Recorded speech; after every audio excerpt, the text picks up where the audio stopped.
Buenas tardes a todos los que os habéis animado a asistir a esta conferencia titulada La creación de Oriente, comunicación intercultural y estereotipos.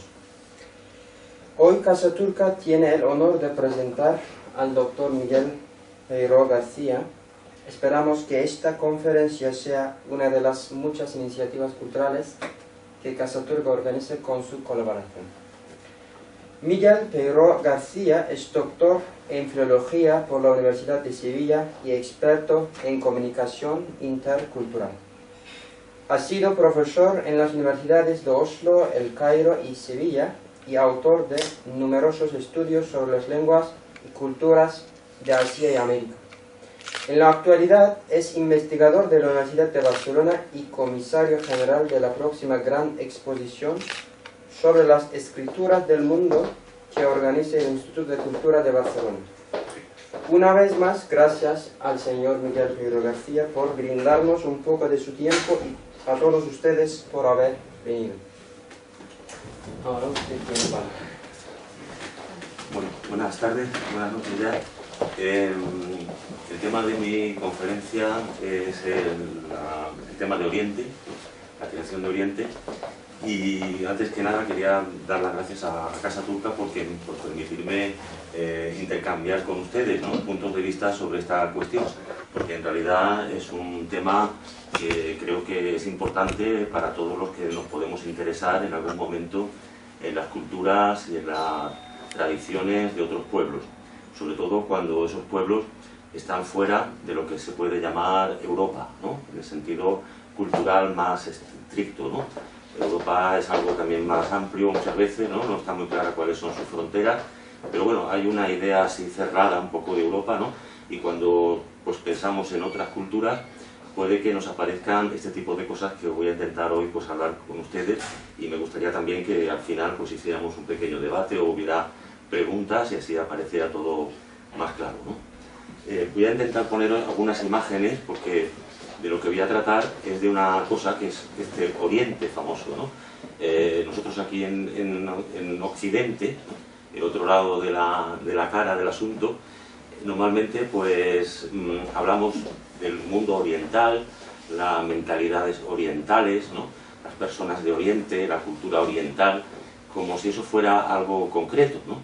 Pero realmente Oriente es una ficción, ¿no? Oriente es una idea preconcebida que tenemos nosotros, porque Oriente no existe, ¿no? Nadie puede pensar que existe Oriente, no hay nada en común entre Marruecos y Japón, ¿no?, ni entre Marruecos y Tailandia, ¿no? Imaginar que hay una cultura o una mentalidad común entre el Magreb, ¿no?, que atravesara todo el norte de África, se internara en Asia, atravesara toda la Asia Central y llegara nada menos que al Pacífico, que es en teoría los límites del famoso Oriente, pues parece un poco raro, ¿no? Porque en realidad ahí hay una diversidad de todo tipo, ¿no?, cultural, lingüística, de tradiciones, de religiones.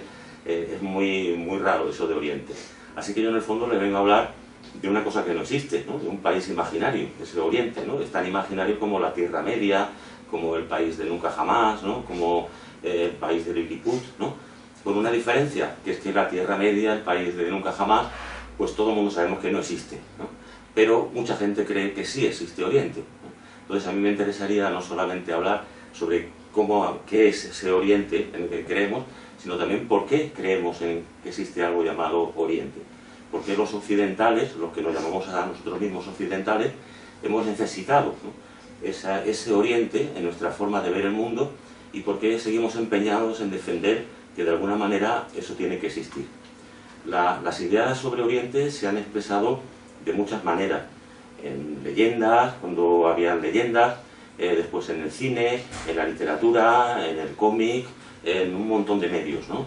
Por eso yo también les quiero poner algunas imágenes, porque me gustaría repasar con ustedes algunas de las imágenes que aquí en Occidente refrendan y refuerzan la idea de que existe ese Oriente. Algunas imágenes sacadas pues del mundo del cine, del mundo de las artes gráficas y todo ese tipo de cosas. Así que voy a empezar a ponerles algunas cosas de estas. No sé cómo hay que hacer para... ¿Viene aquí? ¿Está? No, está en esta carpeta. Aquí. Sí. Bueno.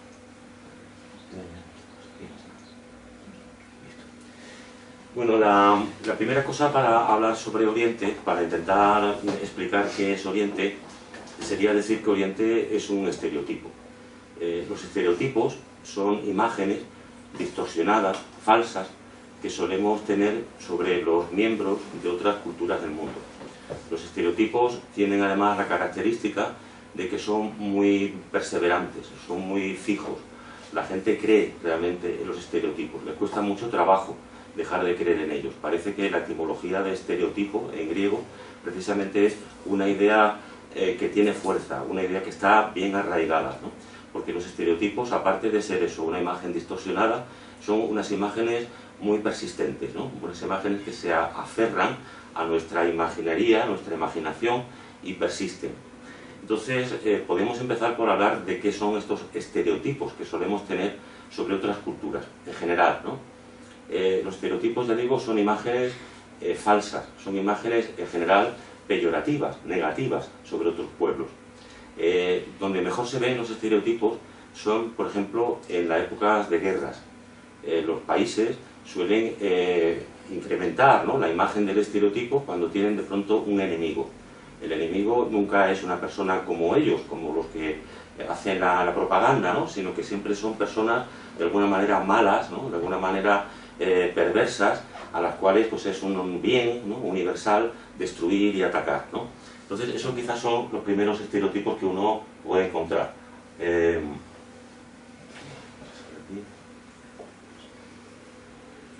Por ejemplo, esto, ¿no?, son dos carteles de guerra, uno de la Primera Guerra Mundial, destruid a este bruto loco, ¿no?, que es un soldado alemán vestido con el casco antiguo ese de la Primera Guerra Mundial, con el pincho, ¿no?, y el otro pues es un japonés y es un cartel americano, ¿no?, y se trata en ambos casos pues de imaginar la otra cultura como una cultura bestial, ¿no?, como una cultura que ni siquiera es humana del todo, ¿no?, y eso es un poco lo que solemos ver así en un sentido más claro con el mundo de los estereotipos.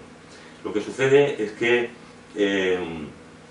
los estereotipos pueden ser de muchas clases, puede haber muchos de ellos, pero hay unos en concreto que me interesa ahora aquí tratar, y es la idea de que los estereotipos siempre son lo contrario de lo que se considera bueno, ¿no? Aquí ven, por ejemplo, un cartel de las Fuerzas Aéreas Americanas en la Segunda Guerra Mundial, hecho por los norteamericanos, y a la derecha es un cartel también norteamericano que trata sobre Japón, ¿no? La diferencia es que el americano es una persona guapa, elegante, ¿no?, pues realmente una persona con derecho a ir por el mundo tranquilamente, mientras que el japonés, que evoca así un poquito al emperador de Japón, ¿no?, en su aspecto, pues es un monstruo, ¿no?, con colmillos. Entonces aquí siempre hay una idea de bien y mal, ¿no?, contrapuestos, de belleza, fealdad, bien y mal, razón y locura, no sé, pues, derechos humanos y fanatismo, ¿no? Siempre hay una contraposición muy maniquea, diríamos nosotros, ¿no?, entre nosotros y ellos, ¿no? Todo estereotipo juega siempre con un nosotros y con un ellos. Cuando hablamos mal de los japoneses, en este caso, es para decir que nosotros, los americanos, somos correctos, ¿no?, a la vez. Es decir, el estereotipo no solamente habla del enemigo, también habla de nosotros de vuelta, ¿no?, precisamente para considerarnos superiores, para considerarnos mejores. Es muy importante eso, porque yo creo que esa es una de las razones por las que los estereotipos se afianzan de tal manera en nuestra imaginación, porque nos sirven para sentirnos mejores también, ¿no? No solamente es un insulto contra el vecino de enfrente, sino también es una manera de sentirnos mejor nosotros, así que por eso nos gustan, ¿no? Aparte de nuestra rabia contra el otro, es también una manera de sentirnos nosotros halagados, ¿no? Hay un tipo de estereotipos que se ha utilizado mucho, y es el enemigo permanente. Hay muchas sociedades, muchas culturas, muchos países que han tenido un enemigo central todo el tiempo, ¿no? Un enemigo que no solamente ha dependido de una guerra o de un encuentro, un conflicto, sino un enemigo que siempre ha estado ahí, y que ese enemigo ha sido siempre la otra cara del propio país. Eso, por ejemplo, lo vimos durante la famosa Guerra Fría, ¿no? Los Estados Unidos tenían permanentemente un enemigo, y prácticamente todo lo que tenía Estados Unidos era porque no lo tenía, ¿no?, el enemigo de enfrente. Y lo mismo en el otro lado, ¿no? La Unión Soviética, el Pacto de Varsovia, tenía permanentemente un enemigo, que era los Estados Unidos o la OTAN y tal, y se trataba siempre de lo mismo, ¿no? Ese enemigo era el causante de todas las desgracias que podían suceder, era el antimodelo por excelencia, y siempre estaba ahí, ¿no? Aquí veis todos carteles así, pues antisoviéticos. De hecho es en la época de los años 40 y 50 en Estados Unidos, donde todo el tiempo se imaginan, ¿no?, que el principal problema, la principal amenaza que tienen es esa amenaza roja, ¿no? Entonces Estados Unidos tiene derechos humanos porque hay un país enfrente, el gran enemigo, ¿no?, que no los tiene, ¿no? En el lado soviético pues era al contrario, ¿no? La Unión Soviética era el país de los trabajadores, precisamente porque el lado de enfrente no se ocupaba para nada de los trabajadores, ¿no? Siempre era un poco el doblete ese de bien y mal, pero en un caso permanente, ¿no? Mientras ahí de pronto Inglaterra dejó de hacer carteles sobre los alemanes brutos cuando acabó la Primera Guerra Mundial o la Segunda, esto dura todo el tiempo y es prácticamente una necesidad del propio Estado, ¿no? Hay un caso incluso en la literatura muy curioso, que es una novela de Orwell, que se llama 1984, es una novela ficticia, ¿no? Es una ucronía, como se dice, donde se supone que hay una sociedad totalitaria, la sociedad de Oceanía, mandada por el Gran Hermano, y esta sociedad tiene un enemigo permanente, ¿eh? Hay siempre una guerra, ¿no? Siempre hay una guerra y el protagonista incluso en algún momento, que es un súbdito de Oceanía, llega a preguntarse si esa guerra existe, o esa guerra solamente es una necesidad que tiene el Estado para poder mantenerse, ¿no? Entonces, esto es un poco en la misma línea, ¿no? Buscar un estereotipo que ya no es coyuntural, que es permanente y que da sentido a la propia sociedad. Sin ese enemigo de enfrente, la propia sociedad no tendría mucha razón de ser y sobre todo no podría exigir a su población pues que se aguantara, que siguiera fiel al gobierno, etcétera, etcétera. Bueno, pues el caso de Oriente, que vamos a ver, es también un poco un caso de ese tipo, ¿no? Es un caso de estereotipo al contrario, de estereotipo negativo, de estereotipo que da a la vez seguridad a los que lo mantienen, porque les hace sentirse buenos frente a ese estereotipo de enfrente, y también un estereotipo permanente, ¿no? Un estereotipo que siempre ha estado ahí para precisamente hacer que un nosotros, ¿no?, se sintiera mejor que un ellos que estaba ahí enfrente, ¿no? La historia de Oriente empieza en realidad mucho antes de llamarse Oriente. Empieza en nuestra cultura, la cultura que hoy llamamos curiosamente occidental, ¿no?, la cultura europea, y comienza cuando la cultura de Grecia, los griegos, deciden definirse a sí mismos como una cultura excepcional en la historia. Grecia se define como una sociedad compuesta de unas personas que son superiores al resto de la humanidad, que ellos llaman en esa época antropos. Antropos quiere decir persona, ¿no? Es decir, se consideran a sí mismos personas y que definen de muchas maneras, y entre ellas dicen, pues como sabéis eso, el hombre es un animal político, que decimos aquí, que en realidad en griego lo que quería decir era el antropos es un animal que vive en una polis, ¿no? No es que uno que fuera que le gustara mucho la política, así leer periódicos y tal, sino que vivía en una polis, ¿no? Ese era el sentido. La polis era la ciudad griega, tal como los griegos la entendían. Una ciudad que tenía unas características especiales, tenía una ágora, tenía una muralla, tenía una acrópolis, en fin, tenía una estructura, digamos, urbana especial, ¿no? Y también una estructura social especial dentro. Bueno, pues los griegos se consideran a sí mismos las personas que viven en la polis, los antropos, y a su vez dicen, bueno, pues ¿cómo se llaman los que no hacen como nosotros? Los que no hacen como nosotros se llaman bárbaros, y son gente de alguna manera inferior, puesto que no viven en las polis, que son la manera de saber, ¿no?, dónde llega el antropos. Así que de pronto ahí aparece una dualidad, ¿no? La dualidad entre el griego y el bárbaro. Los griegos ocupan lo que sería Grecia, ¿no?, las colonias y las ciudades griegas, y los bárbaros pues ocupan el resto del mundo, lo que está en gris. Es decir, los griegos en realidad no conocían mucho del mundo. Aquí veis un mapa que es el mapa de Anaximandro, que está colocando a Grecia en el centro del mundo, ¿no? Y no hay mucho más, pero bueno, si los griegos hubieran sabido que existían los australianos o los pueblos indígenas de América, serían igualmente bárbaros, ¿eh? Todo el resto del universo conocido era bárbaro, excepto ellos, ¿no?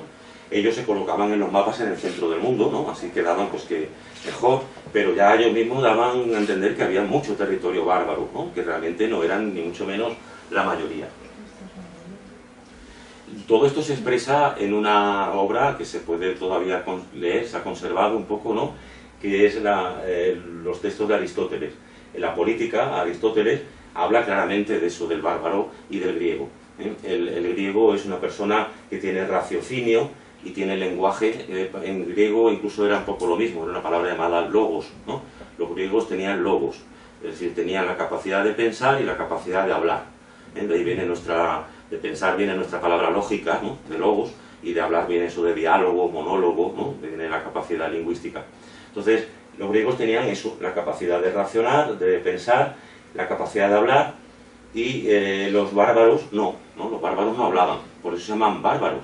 Bárbaros seguramente la etimología es que hacían el ruido bar, bar, bar cuando hablaban, es decir, que tartamudeaban, ¿no?, eran tartamudos, porque digamos aquí tarta, ¿no?, esa es un poco una cosa así onomatopédica, ¿no? Bueno, pues eso es lo que hacían los bárbaros.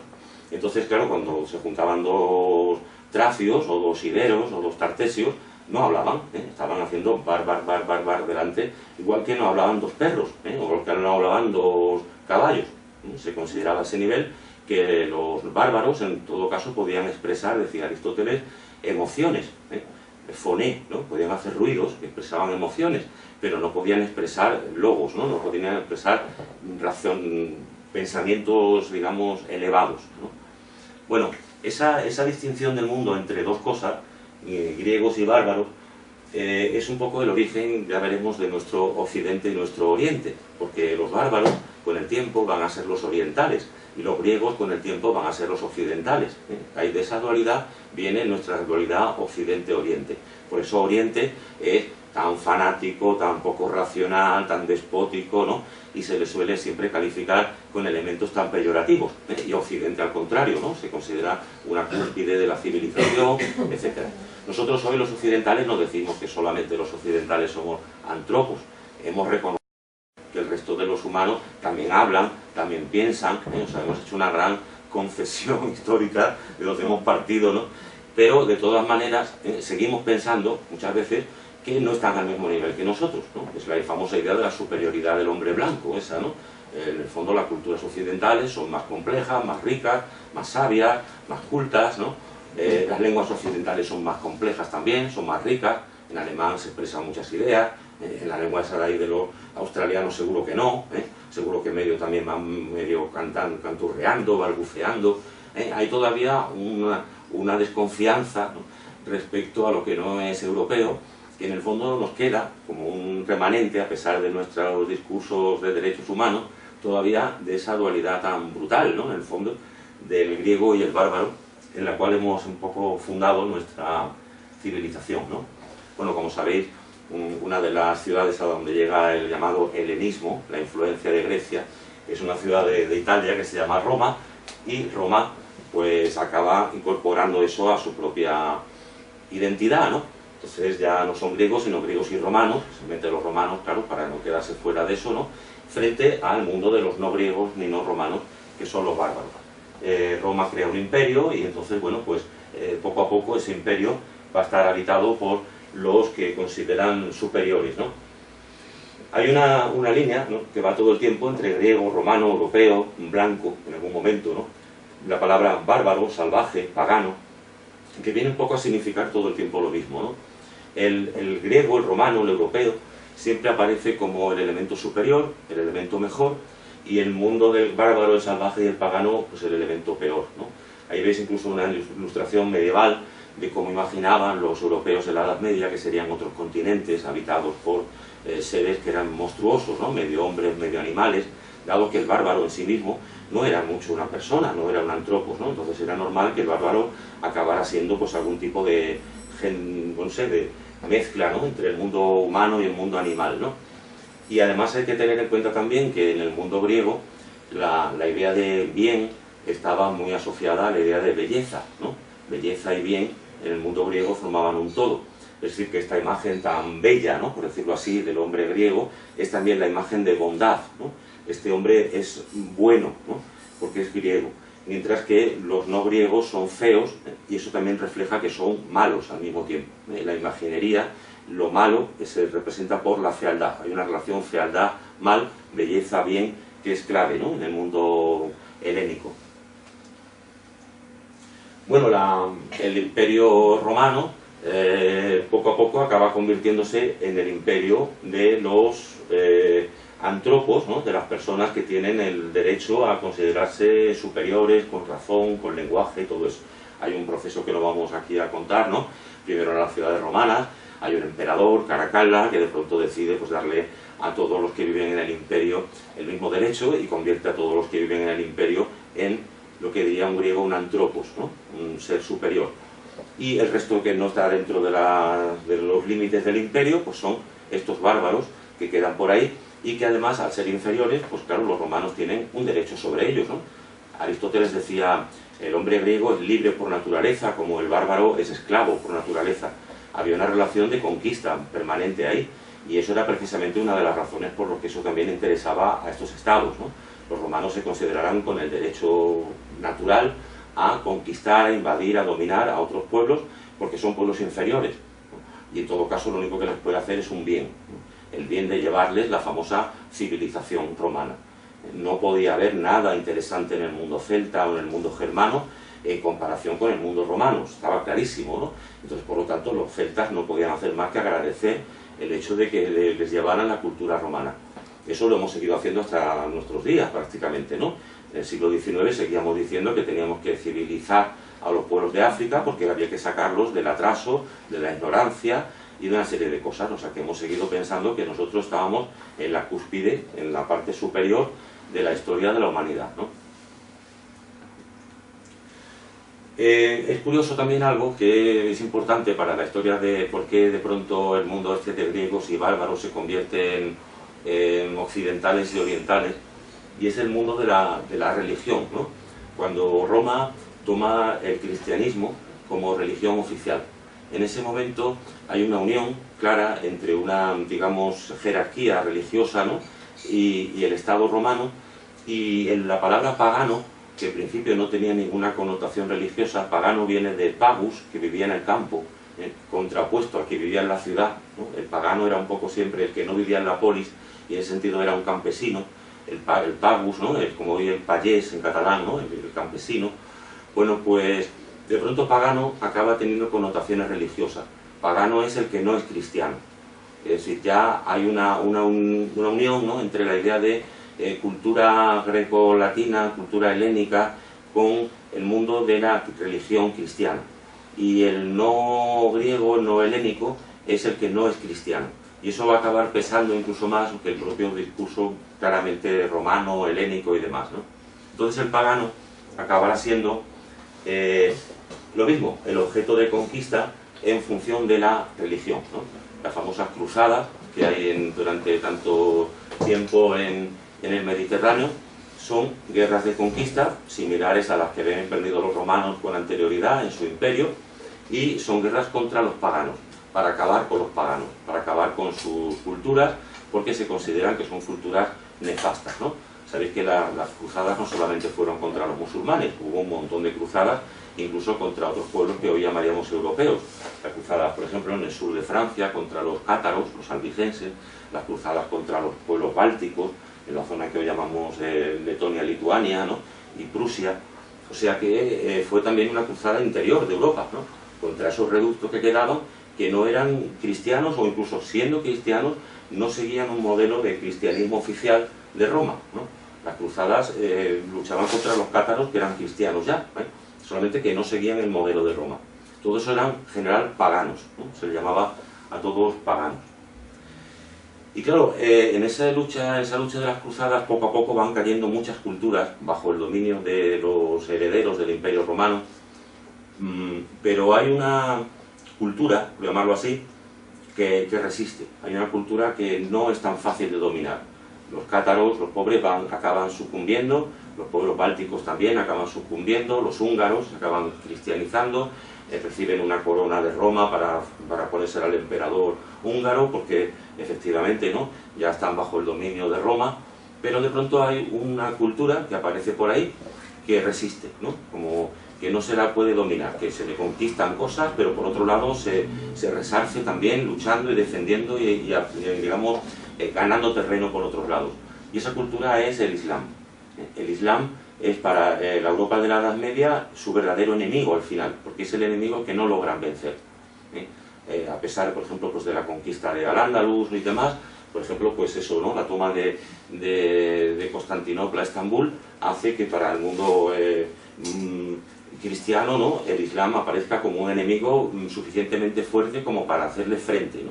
La batalla de Alcázar-Quibir aquí en Marruecos, etcétera, ¿no?, donde los reyes de la península no logran, ¿no?, entrar en Marruecos. En fin, hay muchos pueblos que van sucumbiendo al poderío de los cristianos oficiales, pero el Islam no. Y hay un momento determinado en que Europa se plantea si el Islam no es realmente, ¿no?, la verdadera cara de esa paganidad, de esos paganos, que al principio eran los no cristianos en general, pero que incluso como se hablaba siempre de ellos como un todo, pues ahora de pronto, ¿por qué no darle una cara a ese todo? Y entonces aparece, por ejemplo, un texto muy curioso del siglo XIII que dice: Bagdad es la capital de toda la paganidad, como Roma lo es de toda la cristiandad, ¿no? Paganidad no es nada, ¿no? No existe la paganidad, como que no existe Oriente, ¿no?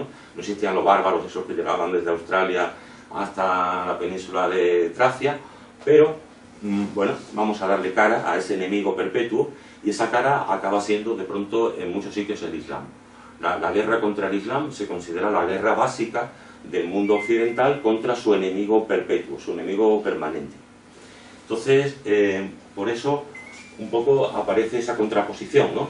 Cristiandad, paganidad, Occidente, Oriente, Oriente por aquello de que los musulmanes están en Asia, también porque los griegos ya tenían un enemigo en Persia y tal, y eso de Oriente ya un poco estaba ahí marcado, y la idea de una verdadera religión luchando contra el mundo pagano, la idolatría, ¿no? Dios luchando contra el antidios, el enemigo de Dios por excelencia, el diablo.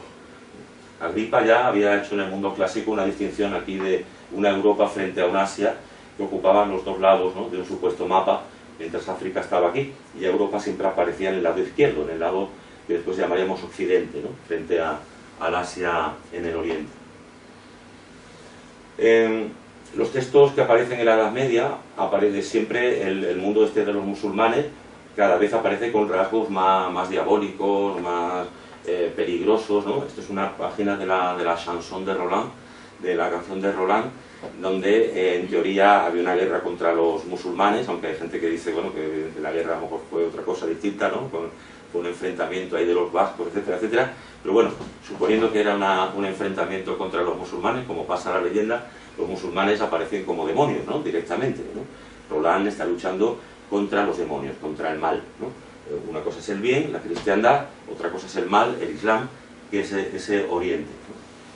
Un orientalista, un arabista muy importante, ¿no?, Montgomery Watt, dice eso de que la imagen del Islam que Europa ha creado hace ver que cuando se lucha contra los musulmanes se está luchando en favor de la luz contra la oscuridad, ¿no? La oscuridad que se le ascribe al enemigo es la proyección de la oscuridad no reconocida de uno mismo. En este sentido, la imagen distorsionada del Islam debe ser entendida como una proyección del lado oscuro del hombre europeo, decía Montgomery Watt, ¿no?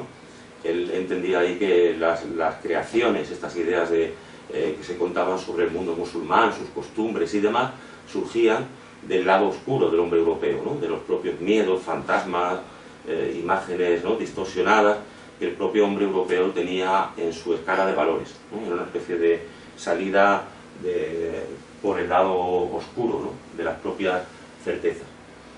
Y así poco a poco se va creando eso que llamamos Oriente, ¿no? Oriente, aunque ya digo que el Islam aparece durante un tiempo como el principal enemigo, como la cara de Oriente, Oriente en realidad sigue siendo, como para los griegos, todo el no Occidente, ¿no?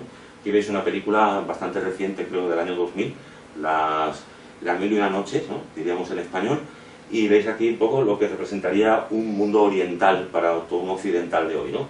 Hay gente así que parece como de Mongolia, ¿no? Gente que parece como más de aquí del Mediterráneo, hay un demonio ya con los cuernos directamente, porque no, porque es un mundo lleno de magos y de magia negra y de tal, o sea, aquí hay un totum revolutum, ¿no?, una cosa completamente extraña, pero en la cual se sigue creyendo, y eso es solamente, bueno, pues algo que se supone que quizás no existe hoy, pero que sí existió a lo mejor en la Edad Media, ¿no? Pensará mucha gente cuando va al cine a ver esta película de ese supuesto Oriente. Igual se ve ese ladrón de Bagdad, este tipo de películas son iguales, ¿eh?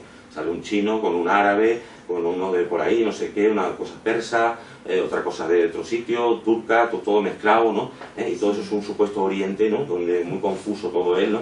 Donde pasan cosas muy raras, que desde luego en Occidente no pasan, y que ahí vive en su extrañeza perpetua, ¿no? Bueno, pues esa es un poco la cosa. Nosotros hemos creado aquí en Occidente muchísimo material sobre ese Oriente, dado que no era nada, pero había que crearlo, ¿no? Había que contar algo sobre él, ¿no? Bueno, y eso es lo que se llama el famoso orientalismo.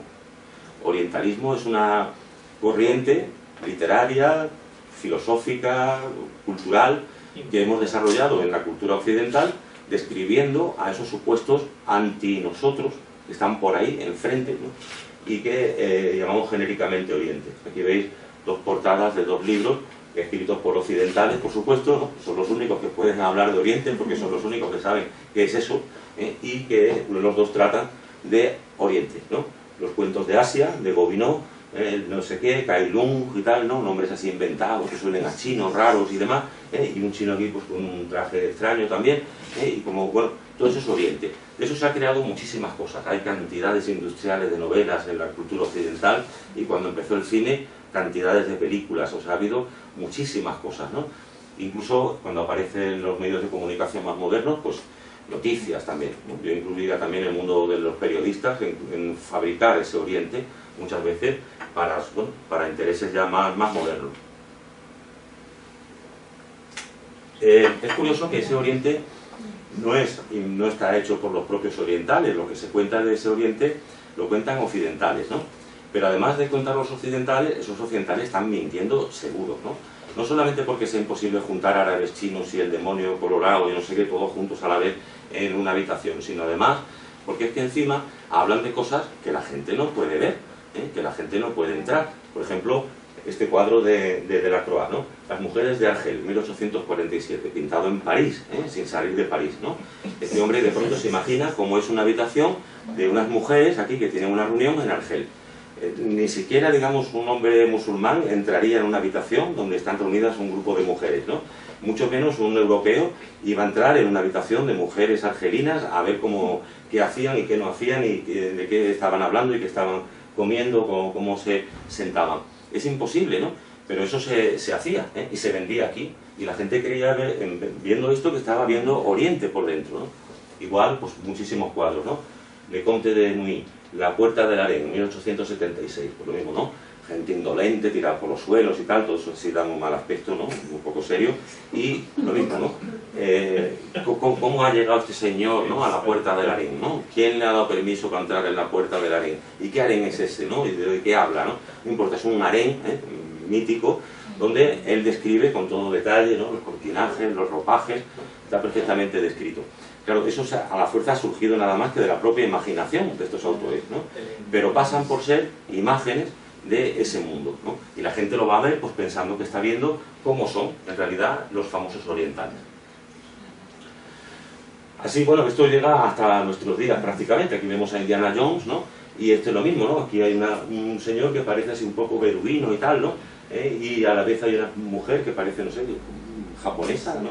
Y todo es lo mismo, porque claro, si el Oriente llega de Japón a Marruecos, pues ahí están los beduinos y los japoneses todos juntos, frente al otro lado, justamente más a la izquierda, al occidente de la imagen, Indiana Jones, ¿no? Que en sí pues es una cosa concreta, y además que seguramente ese señor ahí del puñal ya se le ve que tiene mala cara, ¿no? Por lo cual será peligroso, será malévolo, mientras que el otro es el héroe, ¿no? Curiosamente siempre en estas imágenes orientales, el oriental es o malo, o es como mucho, un criado del bueno, del blanco.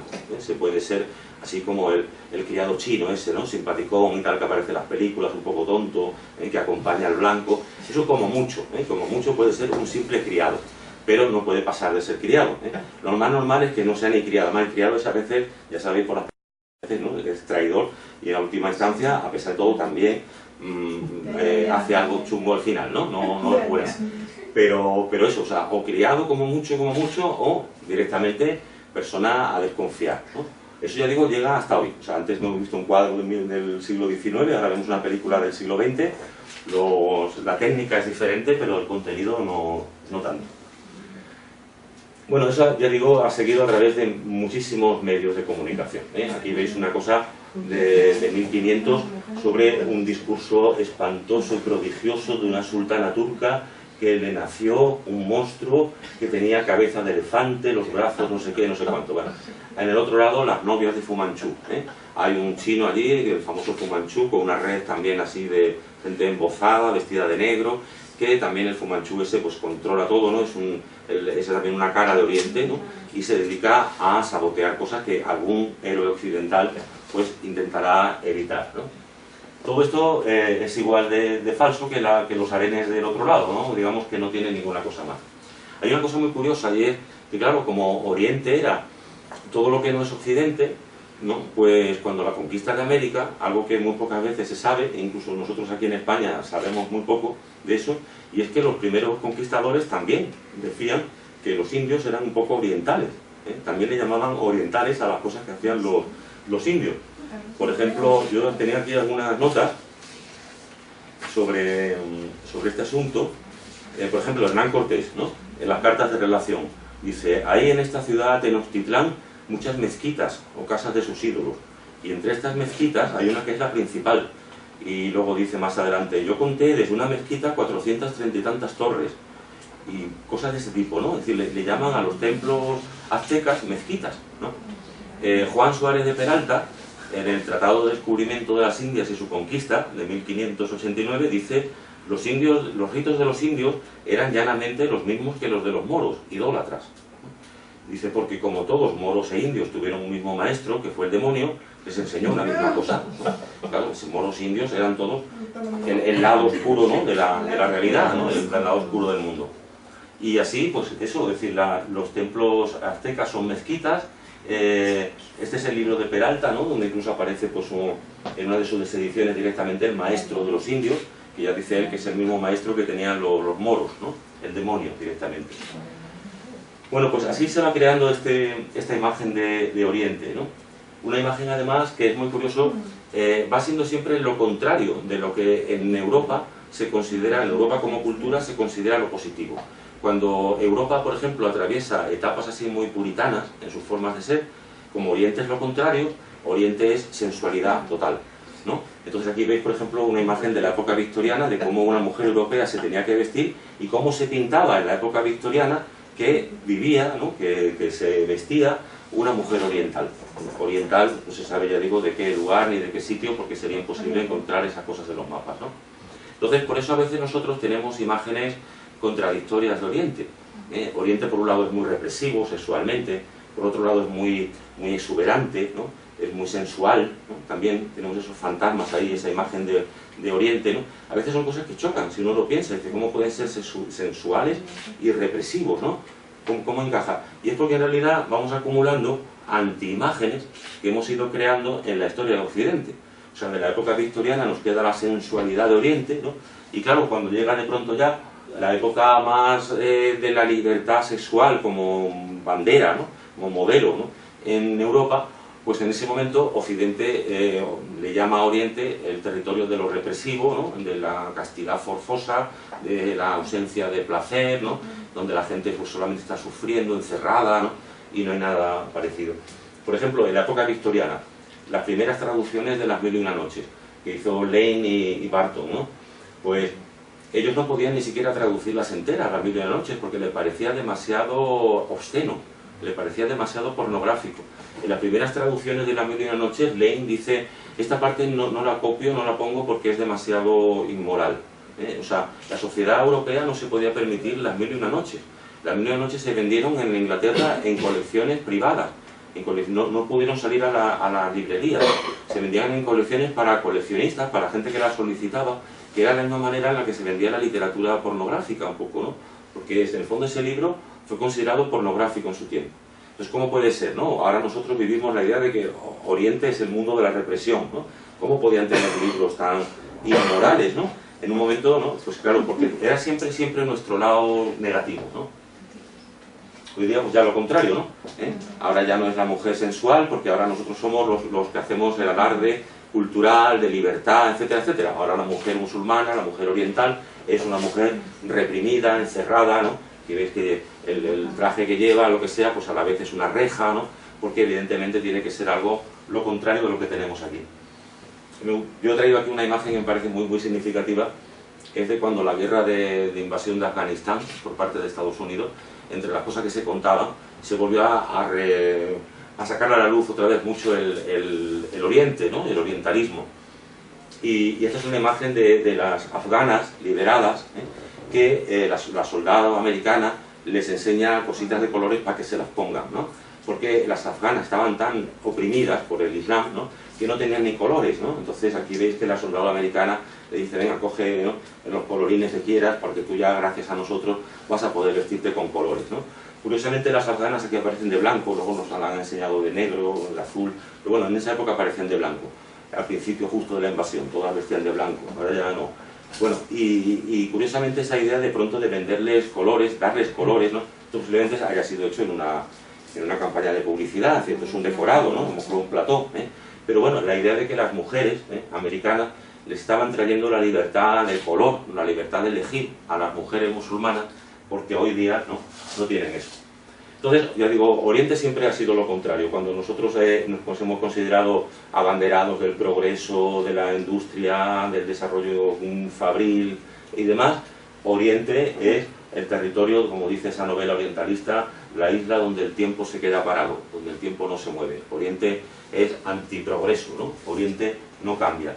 Cuando Occidente es el baluarte de la civilización y el progreso, Oriente es el despotismo, un estudio sobre el despotismo oriental, ¿no? Hay personas aquí que entienden que en todo lugar donde haya cultura oriental hay despotismo per se, ¿no? De alguna manera. Igual que aquí dice libertad y civilización, nuestra herencia, no sé qué dice ahí debajo, ¿no? La herencia occidental. Hay también algo bastante, creo, bastante machista en todo esto, ¿no? Aparte de todo, que refleja bastante el patriarcado occidental, ¿no? El patriarcado probablemente sea un fenómeno mundial, pero en Occidente también lo tenemos y muy fuerte, ¿no? Aunque aparentemente en estos discursos aparezcamos como liberadores de mujeres orientales, y es que siempre aparece también mucho, es muy recurrente, la imagen del hombre occidental que libera a la mujer oriental de su cultura. La mujer oriental está oprimida por su cultura, y llega un hombre occidental que la libera. Aquí veis Marlon Brando en Sayonara, libera a una pobre japonesa que gracias a su postura, la pobre estaba fatal, menos mal que llega un soldado americano y la libera. Lo otro es Madame Butterfly, también un paradigma de esto, ¿no? Y luego la princesa y el marine, miles de cosas que se han hecho, donde siempre hay un hombre occidental que es liberador, ¿no? Y una mujer oriental que está oprimida y que gracias al hombre occidental logra vivir mejor, ¿no? También el caso de, ¿os acordáis de La Vuelta al Mundo en 80 días, ¿no? Phileas Fogg salva a una princesa india, ¿no? Que la iban, por su cultura, ¿no?, la iban a matar, y él la salva y la lleva a Inglaterra, y la princesa india, porque claro, de morir en las llamas a vivir en Inglaterra, pues no tiene color, ¿no? Está estupenda, contentísima, gracias al occidental. Porque siempre el occidental, la única labor que hace ahí es mejorar, ¿no?, la situación. Entonces, claro, Occidente es algo que se considera que puede, como los griegos antiguos con los bárbaros o los romanos, cambiar las costumbres de Oriente, puesto que esas costumbres no son más que atrasos, fanatismos, despotismos, ¿no?, cosas que en realidad no tendrían que existir en la Tierra. Veis una imagen colonial de la época de la guerra de los Boxers, donde una civilización europea, ¿no?, corta la coleta de los manchúes porque ya no se puede seguir así. En fin, es un poco la idea siempre de que en el mundo occidental está la cabeza, la razón, y en el mundo oriental está lo que podemos llamar el cuerpo, ¿no? Esto es una imagen de la época de los Austrias, de los Habsburgo en España, donde la península ibérica aparecía como la cabeza, ¿no?, de una mujer, ¿no? Y luego ya un brazo era Italia, por aquí sale ya Asia, o sea, siempre la idea de lo superior y lo inferior, que se había estado jugando mucho con ella todo el tiempo. Entonces, cualquier rasgo oriental es, para nosotros, herederos de esta tradición, muchas veces malo, por excelencia, ¿no? Ya nos hemos convertido en eso. Por ejemplo, cualquier cosa que podemos ver en el mundo oriental, el hecho de que lo veamos en Oriente nos hace sospechar que puede haber algo malo ahí, ¿no?, algo incorrecto. Por ejemplo, el hijab, ¿no?, el pañuelo que llevan en la cabeza muchas mujeres musulmanas. es algo que se ha dicho cantidades de cosas sobre este asunto, ¿no? Que si esto es un símbolo de opresión, que si las mujeres están obligadas a llevarlo, que esto además, ¿no?, las oprime como tal, ¿no? De alguna manera no se sabe por qué, porque no sé, le deja ver o algo así, es decir, le llevará algo en la cabeza. Esto, cuando nosotros lo vemos así, como una imagen oriental, evidentemente lo vemos como una imagen negativa, pobre mujer, ¿no?, que tiene que ir así, ¿no? Cuando aparece en una versión occidental, no hay problema, ¿eh? Nadie dice que la reina de Inglaterra está oprimida aquí en esta foto, ¿no?, porque se llevaba un pañuelo en la cabeza. Es decir, visto eso en un contexto occidental no hay problema, es visto en un contexto oriental, donde está el problema nada más, ¿no? Si lo lleva un artista de cine y tal, pues también, que bien le sienta, ¿no? Esta artista no está en ese momento siendo oprimida por nadie, ¿no? La primera mujer, a secas, como oriental, estaba oprimida. Ahora ya las otras dos por lo menos no. Las tres juntas ya que causa un pequeño problema aquí, ¿no?, de ajuste, porque ¿qué pasa, no? Porque un caso va a ser de una manera y otro de otra. Las madres de la Plaza de Mayo en Argentina llevan unos pañuelos en la cabeza como símbolo de su lucha, y nadie ha dicho que sean unas mujeres oprimidas, ¿no? Las pobres argentinas oprimidas de la Plaza de Mayo porque llevan unos pañuelos en la cabeza. O sea, en otros contextos nosotros nunca hemos considerado que esos sí fueran símbolos de opresión, pero sin embargo sí lo consideramos en el caso de Oriente, ¿no?, los demás asociados a esa cultura. Consideramos, por tanto, claro, también todo esto hace que pensemos que Occidente y Oriente no pueden convivir, ¿no?, que Occidente y Oriente están llamados al conflicto, ¿no?, que están llamados a la lucha. Claro, es como si fuera la materia y la antimateria, ¿no?, cómo juntar una cosa con la otra, ¿no? Si uno es todo luz y otro todo sombra, uno es todo progreso, el otro todo atraso, mejor y peor, bien y mal, razón y fanatismo, libertad y despotismo, ¿cómo mezclar eso en un mismo balde, ¿no? Es imposible.